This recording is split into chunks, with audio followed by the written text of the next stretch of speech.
Hey, welcome to this bonus episode of the Resolve podcast. I'm Carly Tizano, a New Year's resolution coach, obsessed with all things goal setting, personal development, coaching, and of course, resolutions. One of my biggest goals is to help you reach yours. I'm here to provide the tools, support, and inspiration you need to reach your goals this year and every year, and to feel supported every day along the way.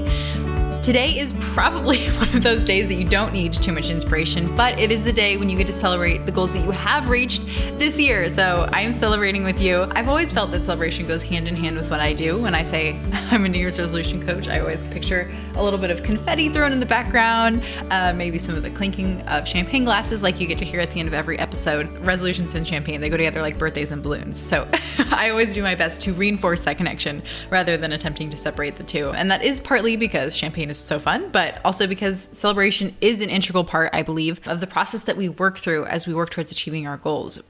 So today, on New Year's Eve, I wanted to take a moment just to celebrate us, to celebrate this year, to celebrate all that we've achieved, and also just talk a little bit about the importance of celebrating our success, why we need to take the time on December 31st to not just push through to January 1st, ignore that reflection and review, and to visualize our success for the coming year. We decided to pursue goals for a reason because we want to achieve them.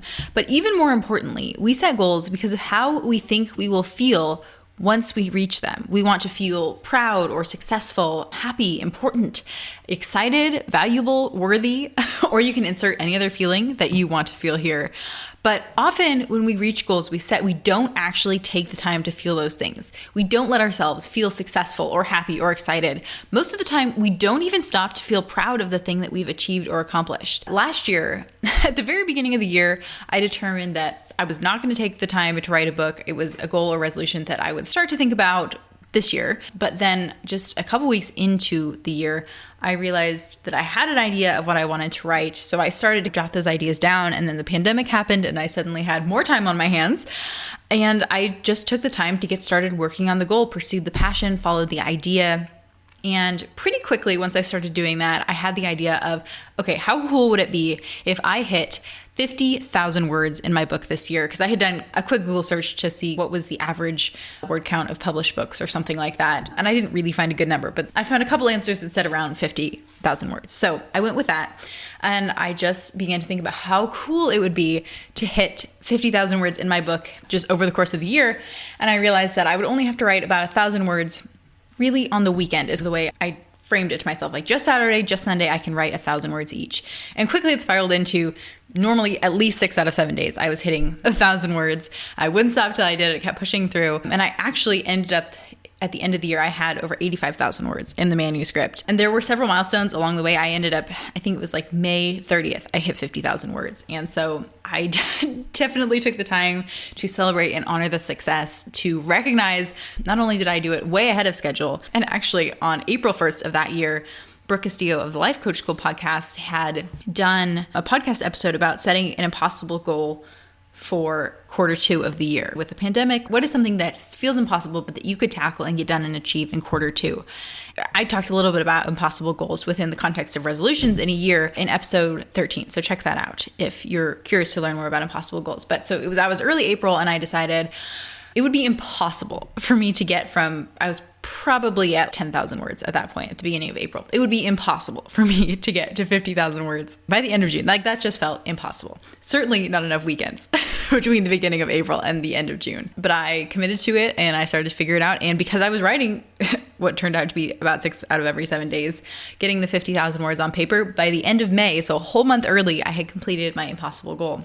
So at that time, I really took the time to celebrate. And then, of course, the year went on. I wrote a couple more 1,000 words. And early on in the process, I'd found myself really visualizing like December 31st. Who am I going to be? What do I want to be wearing? Where am I going to be? Imagining toasting the champagne and how excited I would feel if I managed to hit 50,000 words by that point. But all along the way, between April and May, really, it became inevitable to me that, of course, I'm going to reach 50,000 words. Like I'm already so close. I'm already putting so much work in. I know that the process is just going to be 1,000 words on top of 1,000 words on top of 1,000 words. I know that I can get there. So while I took the time in May to celebrate, checking that off, it still did feel inevitable. It had reached that point of inevitability where I knew it was going to happen, and it did. And life went on, and I wrote 1,000 words on top of 1,000 words on top of 1,000 words more. And then I reached the end of the year, and although I had spent so much time visualizing how excited I would be if I managed to do it, along the way, not only had I reached the goal and surpassed the goal, but it had just sunk into that feeling of, yeah, it's another thing that I did. So celebrating turned into feeling like work. It didn't feel like it was the inevitable thing. Reaching the goal had become the inevitable thing, and celebrating just became an afterthought. And I certainly didn't feel late at night on December 31st like reaching for the champagne, like taking the time to celebrate that success. But it still is very important. Choosing to celebrate rather than merely glossing over our achievements is a foundational key to reaching our goals. The importance of celebrating when we reach our goals and all the progress along the way is something that I've had dozens of conversations about recently with clients and friends and family and other coaches. It's something that we all seem to have on our minds. Most people I've talked to have admitted to recognizing that they would like to celebrate their goals, but they don't, and the majority don't recognize why it's so important. So I made this episode especially for those of us who fall into the camp of goal achiever but celebration neglector. And of course, everyone else is welcome here too, even if you don't fall into those camps. But I want to share why it is totally crucial to celebrate reaching your goals and reaching for the champagne. And it's why on December 31st last year, even when I didn't feel like it, I took the time to celebrate getting so far on my book, surpassing 50,000 words, and everything else that I was able to achieve last year. So first of all, celebrating is so important because when we reach our goals and we celebrate, it builds self-trust. This is the most important reason to celebrate reaching a goal. Because when we first set a goal, we plan to celebrate when we reach it. We think, when I write 50,000 words, obviously I'm going to be celebrating. That's going to be so exciting. Or when I run the marathon, or when I finally get through that stack of books on my bedside table, then I will celebrate. And so a lot of times we anticipate that excitement that we're going to feel, the emotion, we can feel it in our body, that momentum towards that accomplishment that we want to have. And we anticipate any other emotions we want to experience, like we talked about, happiness or joy or worthiness, whatever that emotion we're trying to get is by accomplishing a certain goal. But by glossing over those emotions when we've reached our goal, because it feels inevitable, because of course we did it, we aren't doing the thing we said we would do. It's never our goals themselves that make us feel those feelings that we're looking for, but rather it's the way that we're thinking. And the good news is that means that we can feel those emotions on purpose when we want to, intentionally all along the way, and also when we reach our goals. And that is what's going to build self-trust with us, because we said we were going to celebrate and we said we were going to reach this goal. And not only did we reach the goal, but we also celebrated at the end. In the beginning, we're planning our celebration for when we achieve the thing that we want to. And then we get there and we find ourselves just moving on to the next thing, which is sad, right? Like, we plan to celebrate what we set out to achieve. We want to get there. And then we just move on to the next thing, which is sad, right? It slows our momentum, because even though we may have just reached a goal, we're going to be less inclined to throw ourselves into the next one because we just proved to ourselves that we don't celebrate the things that we achieve. Celebrating is a skill, I believe. It's not just the skill of popping a cork out of a bottle of champagne, which I will put on the record is a skill I do not have. So celebrating is a skill, and strengthening it along with our self-trust is going to serve us very well. When we take the time to celebrate, we can start making progress on our next goal with even more self-trust than we started with, and that is what's going to get us to achieving that next goal, to celebrating that next goal and on. The second reason that celebration is so important is because it also honors our progress. It doesn't matter if we've checked off one of our major goals or just reached a milestone along the way. Even if we've reached the quote-unquote destination or the end of the road for a certain goal, our growth and journey as a whole aren't over. We're just going to continue on and likely set other goals along the way. But that in no way detracts from where we are now and the progress that it took to get here. So taking time to celebrate creates the perfect opportunity for reflection on where we started and also on how far we've come. It probably didn't all go according to whatever plan we may have come up, but despite that, we still have grown and made progress, and that is always worth celebrating. So it's often what we need in order to create the space and opportunity to honor all of those steps along the way, all of the progress, all of the steps, all of the success. And so that is why we need celebration, to honor our progress. We also need to make sure to celebrate because the result is part of the process. We've all heard that the journey towards a goal is just as important as the goal itself, because it is.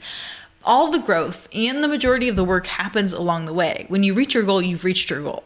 Often there's not too much more work we have to do at that point. It's in the journey and in the growth that is where so much of the work towards building our self-confidence and creating more self-trust and improving our skills and growing in every other way is truly possible. Reaching our goals is often just the cherry on top of all that growth anyway, all the growth we've experienced along the way. But it's still part of the process, and one we shouldn't just skip over, but we often do. And because celebrating is just one more skill that we then get to practice. And celebrating is fun. So why not take the time to pop the champagne, to toss a little bit of confetti? I remember I was on a podcast interview once, and the interviewer asked me the difference between celebrating the things where you really do need to pop the champagne because it is just monumental growth or a major success or a major accomplishment, and the things where maybe you just got up this morning and you went to the gym or you finished another book on your list. Like, those things are still important and are still worth celebrating, but how do you celebrate those things? And so I equated it to like the confetti that you keep in your back pocket that you just toss out behind you when you do one of those things. So not everything has to be a popping the champagne moment, but everything, all of our successes deserve at least a handful of confetti. There is no good reason to blow past our achievements, and we have every reason to celebrate them. Why wouldn't we want to take the time to celebrate our accomplishments and the progress we've made along the way? It is so fun. Although celebration is super important, I know it can be a little bit tricky, especially in a post-COVID world, or as post as we are right now. Actual parties are still relatively rare, at least big parties. And in a lot of cases, I know that actual cake or actual champagne, while delicious, may hurt rather than help our continued progress, especially if our goals are health related or weight loss related. Even activities like shopping can be a bit dangerous, especially if you have budget related goals that you are working on or trying to keep. And a lot of people find that they don't actually enjoy most common conventional means of celebration, even if they feel like they should. I don't want celebrating, especially today on New Year's Eve, to feel hard or impossible, but I do want to point out that only you know the best way to celebrate for you. Only you know what you want to do when you have a champagne popping achievement, and only you know what to do when you just need to reach into your back pocket and get a little bit of confetti and toss it out there. What are you going to do for those situations? Only you know, but I would encourage you to at least do something. Regardless of where you started, where you're at, and where you're going, I encourage you to reach your goals and then reach for the champagne, at least metaphorically, or the confetti, at least metaphorically.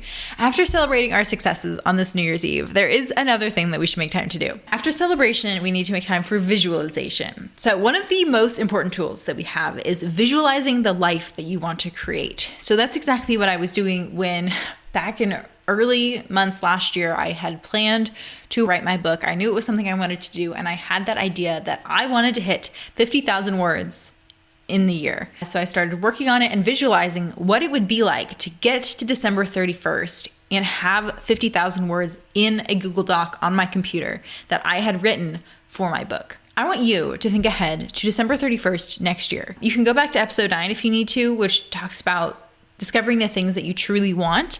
And the things that you truly want are the things that we're going to want to use in this exercise. So think about December 31st. Think about what you want to have achieved. What do you want to be celebrating? This is so important. Who do you want to be on December 31st next year? What qualities do you want to have? You can even get really granular and really specific and think about where you want to be, who you want to be with, what you want to be doing, what you want to be wearing. You can get into the nitty-gritty details if that really helps you bring this visualization to life. If not, if you don't want to think about all those things, or you feel like life is still a little bit too out of control to visualize what the world is going to be like a year from now, that's okay. Just tap into then how you want to feel on December 31st next year when you're the person you will become and when you have done all that you want to do.